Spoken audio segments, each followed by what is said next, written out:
साथियों, मुल्क के मालिकन जा कुधा अफ़ाल ऐं किरदार ॾिसो। असांजे बचड़नि लाइ वैक्सीन कोन्हे, कुत्ते जे चक वारी हिफ़ाज़ती वैक्सीन कोन्हे। करप्ट ऑफिसर एसपी के ॾिसो कहिड़ो माण्हू अची विहारियो अथनि, न माण्हू जे मुहांडे। रेवेन्यू में ॾिसो, ॿियनि डिपार्टमेंटनि में ॾिसो, कमिश्नर्स ॾिसो, सेक्रेटरी ॾिसो। मुल्क जा मालिक मुल्क के लुटण लाइ, ख़ासि करे सिंध के लुटण लाइ वेठा आहिनि थिया। लोकल गवर्नमेंट में अरबे रुपया हड़प कया वञनि था। यूसी सेक्रेटरीज जे मार्फत 5-5 लख रुपया 66 यूसियूं आहिनि घोटकी ज़िले जूं।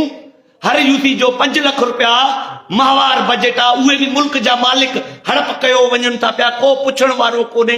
मुल्क जे मालिकनि खां पुछे केरु अथई? पीपलनि लांतीरनि खां त पुछी सघूं था, उन्हनि खां केरु पुछे? जेकॾहिं उन्हनि खे पुछूं था उन्हनि खां, ज़बान असांजी कटी वञे थी। असांजा चिचरियल लाश पंहिंजनि माण्हुनि लाइ मोकिलिया वञनि था, असांखे क़ैद कयो वञे थो।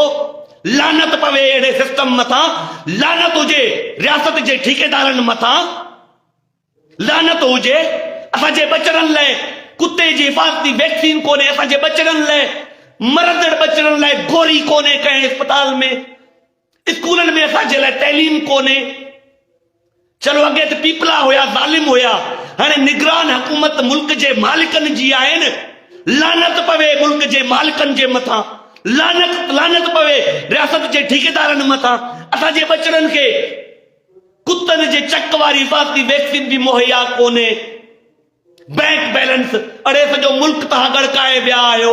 तेल ऐं गैस ते तव्हां क़ाबिज़ आहियो, असांजे शहरनि ते तव्हां क़ाबिज़ आहियो।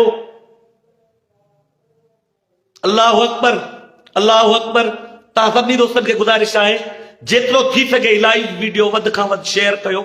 घटि में घटि उन्हनि खे आइनूं त ॾेखारियूं। ही हथ खोले, हे आङुरियूं खोले, ही आङुरियूं खोले उन्हनि खे आइनूं त ॾेखारियूं।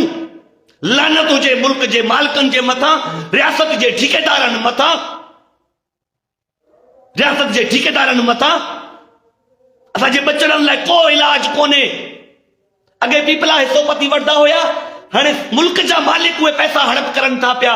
उन्हनि खे ख़बर आहे 3-4 महीननि खां पोइ हिते पीपल्स पार्टी वारा अची वेंदा, ॿिए पासे ॿिया अची वेंदा, पंहिंजा बैंक बैलेंस ठाहिण में रुधल आहिनि।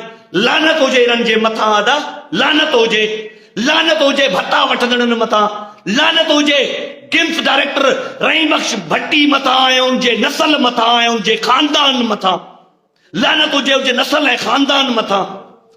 38 करोड़ रुपया बजट आहे मेडिसन जी, दवाउनि जी, DHQ अस्पताल जी सरकारी बजट आहे। उहो हड़प करे थो छॾे। कुझु हितां जे चूंडियल हिकिड़े नुमाइंदे खे हिसोपति ॾिए थो, कुझु मुल्क जे मालिकनि खे हाणे हिसोपति ॾिए थो। तकलीफ़ न आहे यार। मुंहिंजे पुटनि वांगुरु आहे, तव्हांजे पुटनि वांगुरु आहे, जंहिंखे वैक्सीन बि न मिले। उनजा वालदेन नंढड़े खे खयो भटकंदा वतंदा आहिनि, उनखे वैक्सीन बि न मिले। दिल त चवंदी आहे हथियार बंद तंज़ीम ठाहिजे, पोइ जेको करप्शन जो बादशाह हुजे उनखे गोली हणिजे, पर जंहिंसां वरी असांजो ई नुक़सान थींदो। इहा का तहरीक पायदार तहरीक न आहे। असांजा नौजवान मारिया वेंदा।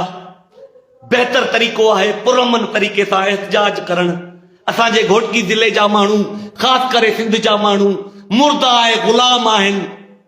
पंहिंजे हक़नि लाइ पुरअमन एहतजाज करण लाइ तयार न आहिनि। कुतनि जे मेल ते, कुकड़नि जे मेल ते हज़ारे माण्हू वेठा आहिनि।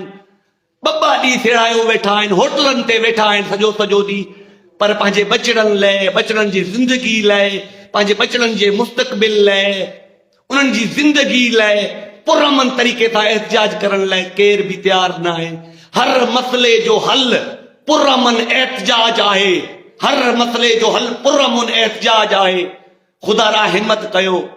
अॼु ही नौजवान पंहिंजो बचड़ो खणी भटकंदो वतंदो आहे। घड़ी खां पोइ तव्हां पंहिंजा बचड़ा खणी भटकंदा वदा रहंदो।